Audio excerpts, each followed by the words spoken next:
Всем привет! Сегодня хотим показать вам процесс создания вот таких свадебных пряников с инициалами. Покажем, как сделать идеальную консистенцию глазури для контура, заливки и объемного рисунка на прянике. Расскажем о различных способах, позволяющих сделать красивую надпись на прянике, даже если вы совсем не умеете красиво писать. А также покажем весь процесс декорирования. Начинаем с пряничного теста. Оно у нас уже готовое и охлажденное. И теперь раскатываем для того, чтобы вырезать нужную нам форму. На процессе приготовления теста мы останавливаться сегодня не будем, так как данное видео посвящено декору, а подробный ролик с процессом приготовления пряничного теста уже есть на нашем канале. Ссылочку оставим в описании под данным видео. Раскатали тесто до толщины примерно 5 мм и теперь вырезаем фигурку. У нас это вот такая форма размером 10 см. Вырезаем формочку и сразу кладем на силиконовый перфорированный коврик. Можно выпекать и на пергаментной бумаге, и на других видах ковриков, но с опытом мы заметили, что именно на перфорированных ковриках пряники получаются более ровные. Выпекаем в заранее разогретой духовке до 180 градусов в течение 10-12 минут. Время выпечки будет зависеть от размера фигурки.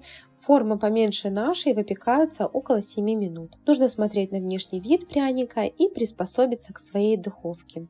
Вот так выглядит готовый пряник. Пока изделие остывает, будем готовить глазурь. Мы заранее подготовили 500 грамм сахарной пудры. Мы используем мелкого помола фирмы Белга и 90 грамм белка. Еще нам понадобится лимонный сок. Данного количества глазури у нас хватило на 15 вот таких пряников. Белки мы отделили от желтков. Перед тем, как это делать, нужно обязательно обработать яйца, хорошо вымыв их с мылом. Вливаем белки к пудре и добавляем пару капель лимонного сока, примерно пол чайной ложки.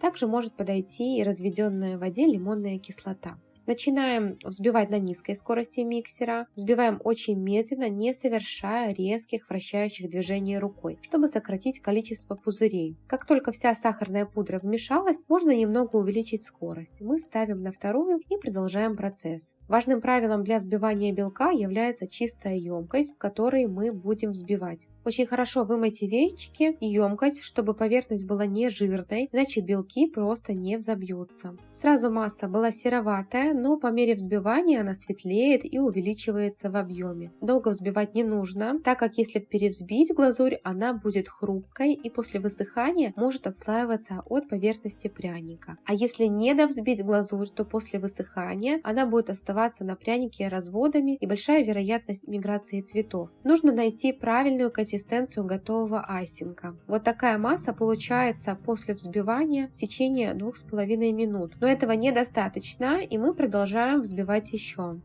Время взбивания будет зависеть от объема продуктов. Для больших партий на это уйдет больше времени.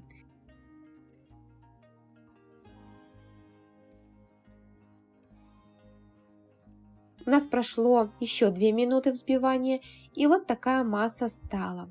Клювик на венчике мягкий, айсинг получился белоснежный, гладкий и увеличился в объеме.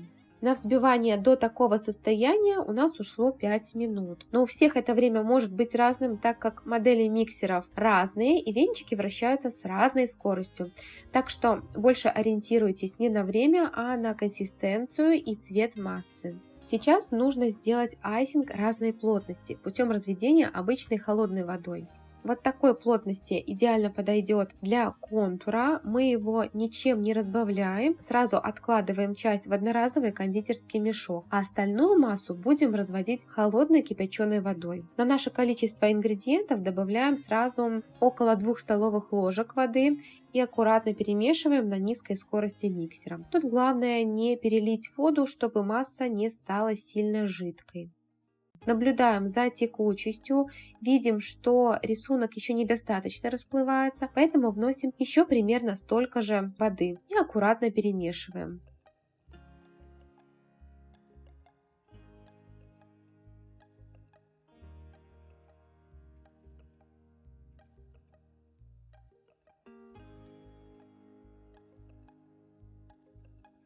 Мы добавляем еще немного воды и уже вымешиваем лопаткой. Но можно было бы сделать это и миксером. Тут абсолютно нет никакого значения. Вот таким образом проверяем готовность айсинга для заливки. Наносим рисунок лопаткой, и если он разравнивается достаточно быстро, то все готово. Данную консистенцию можно было бы развести еще водой, но тогда есть риск стекания жидкой глазури с пряника. Сейчас стучим миской об стол, чтобы пузырьки, которые образовались внутри, вышли на поверхность. В идеале сейчас накрыть миску мокрым полотенцем и оставить так на пару минут. За это время поднимется на поверхность оставшиеся пузырьки, а также растворятся все кристаллики, которые не успели разойтись при взбивании. Сейчас можно нанести контур на пряники густой глазурью. Край мешка мы всегда завязываем в узел, либо можно воспользоваться резиночкой. Густой глазурью необходимо сделать контур для того, чтобы более жидкая глазурь не стекала потом, когда будем заливать ей. Мы всегда заливаем заднюю поверхность пряника, так как она более ровная, и тогда уменьшается шанс того, что заливка стечет за пределы обводки. В мешке ножницами прорезали небольшую дырочку и начинаем аккуратно обводить контур пряника. Держим мешок немного на весу, чтобы айсинг тянулся непрерывной линией. Сейчас у нас это не очень хорошо получается, так как перед глазами висит лампа для съемки и перекрывает почти весь обзор. Вот таким образом мы обвели весь пряник. Сразу сделаем контур у всех пряников, а потом приступим к заливке. Если на контуре где-то неровность, ее можно сразу поправить зубочисткой или вот такой иглой. После того, как сделали контур, раскладываем пряники на подносы, где будем сушить их в дальнейшем. Мы это делать будем в сушилке для овощей, и вы сейчас видите подносы от данной сушилки. Чуть позже покажем, как она выглядит. Теперь глазурь, которая стояла на столе, мы перелили в кондитерский мешок и приступаем к заливке. Начинаем от края и затем заливаем серединку. Когда глазурь правильной консистенции, она будет вот так растекаться, заполняя пустоты. Пряник также можно немного постучать, чтобы масса лучше растекалась, если она получилась у вас густоватой. Если образовался где-то пузырек, его можно проколоть, но не всегда получается это сделать с мелкими пузырьками, так как они часто убегают от иглы. А если этих пузырей образовалось много, значит вы слишком быстро взбивали айсинг или часто доставали венчики или лопатку на поверхности из массы при взбивании. В таком случае захватывается много воздуха, который распределяется потом внутри в виде мелких пузырьков. Все пряники мы уже залили и теперь отправляем в сушилку для подсыхания. У нас это сушилка для овощей фирмы Ветерок. Также можно использовать духовой шкаф на режиме конвекции с приоткрытой дверкой на температуре не выше 50 градусов. Еще можно оставлять пряники просто на столе, но время для подсыхания сильно увеличится. Сушим до тех пор, пока не появится корочка. Если не образуется хорошая корочка и вы начнете перекладывать пряники, то могут появиться трещины на поверхности глазури. Сушили мы около 30 минут, на поверхности образовалась хорошая корочка, и теперь приступаем к декорированию. Сейчас нам нужно нанести инициалы молодых. Кто-то может идеально писать глазурью и от руки, сразу нанося инициалы на пряник. У нас это, к сожалению, не получается, поэтому, чтобы буквы получились в итоге красивыми, нужно сделать контур, по которому мы будем потом наносить сверху глазурь. Мы это делаем на пищевом принтере, печатая светлой краской на поверхности пряника. Раньше, когда у нас не было еще принтера, делали вот так. В любом редакторе выбираем подходящий шрифт. Мы чаще всего делаем это в фотошопе. Также можно воспользоваться и другими редакторами. К примеру, на сайте Canva можно найти подходящий шрифт, делая это прямо внутри сайта. Написали буквы, которые увеличиваем или уменьшаем в зависимости от размера подходящего к изделию. Затем рисунок нужно отзеркалить, перевернув в другую сторону. Можно и, конечно, и не переворачивать, но тогда вам придется обвести контур на пергаментной бумаге еще дополнительный раз. Теперь прикладываем к экрану пергамент и обводим простым карандашом. Делаем это очень деликатно, чтобы не повредить монитор. Вот таким образом мы сделали всего лишь набросок. Теперь эту картинку нужно сделать более яркой. Еще раз обводим по контуру, уже достаточно сильно нажимая карандашом, чтобы остался жирный след. Обводим рисунок рисунок зеркальной стороны. Лучше всего для этого использовать мягкий карандаш. Твердым придется прорисовывать несколько раз. Затем переворачиваем пергамент на другую сторону, прикладываем к прянику, видя контур, прорисованный с обратной стороны. И теперь по этому контуру проходимся карандашом уже очень деликатно, сильно не нажимая. Так на прянике остается легкий рисунок, по которому потом делается обводка. Работая в такой технике, нужно очень хорошо высушить пряник перед тем, как наносить трафарет, так как если это не сделать, получается вот что. Мы с использованием принтера сушили глазурь примерно 30 минут, а с таким способом нужен минимум час, чтобы глазурь хорошо схватилась и не проваливалась от надавливания. Многие, наверное, подумают, как же потом есть этот карандаш на прянике. Можем вас уверить, что больше вред для здоровья будут приносить закрашенные в яркие цвета крема и конфеты даже пищевыми красителями. Тут карандаша такое мизерное количество, что на организм он абсолютно никак не повлияет. Вот такой контур получается, по которому потом рисуем густой глазурью.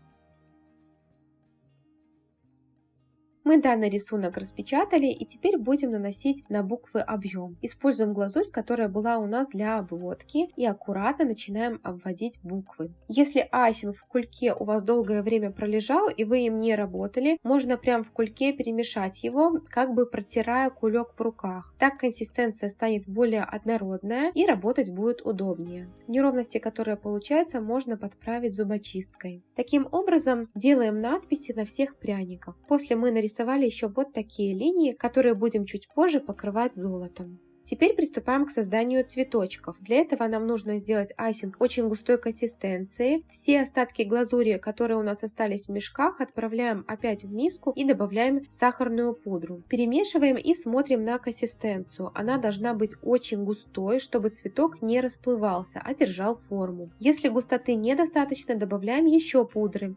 И так делаем, пока не добьемся нужной густоты глазури. Можете нанести небольшой элемент на бумагу. Если расплываться не будет, то такой густоты достаточно.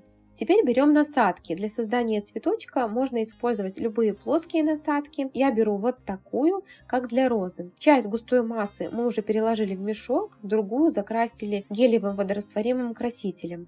Для создания такого цвета используем зеленый, желтый и немного коричневого красителя. Теперь приступаем к созданию цветка. Наносим вот такими хаотичными движениями, формируя лепесток за лепестком. В данном процессе нужно приноровиться и набить руку. Возможно, понадобится сделать десяток цветочков, чтобы добиться результата. Попробуйте сразу это сделать не на прянике, а на какой-нибудь бумаге или коврике. Теперь, пока глазурь не застыла, в серединку кладем рисовые шарики. Если у вас нет таких шариков, можно просто дополнительно закрасить глазурь и сделать тычинки другим цветом. Сейчас нарисуем веточку. Мы уже переложили закрашенную глазурь в мешок, сделали небольшое отверстие и начинаем рисовать.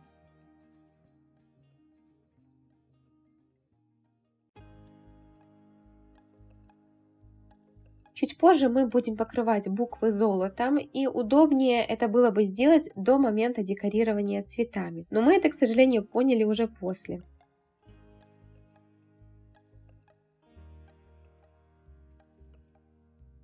Таким образом мы оформили все остальные пряники. Сейчас нужно высохнуть глазури, которая внутри еще осталась влажной. Отправляем пряники в сушилку на 30 минут, после чего отключаем ее и оставляем так еще примерно на 2,5 часа в выключенном состоянии. То же самое можно сделать и в духовке на конвекции с приоткрытой дверкой при температуре не выше 50 градусов. Либо еще можно оставить пряники прямо на столе при комнатной температуре на ночь. Но ни в коем случае нельзя упаковывать пряник, если глазурь внутри осталась еще сырая. Уделите внимание этому процессу. После того, как глазурь высохла, покрываем контур инициалов и другие элементы контурином, разведенным в спирте. Также можно разводить и в водке, но со спиртом выходит лучше блеск.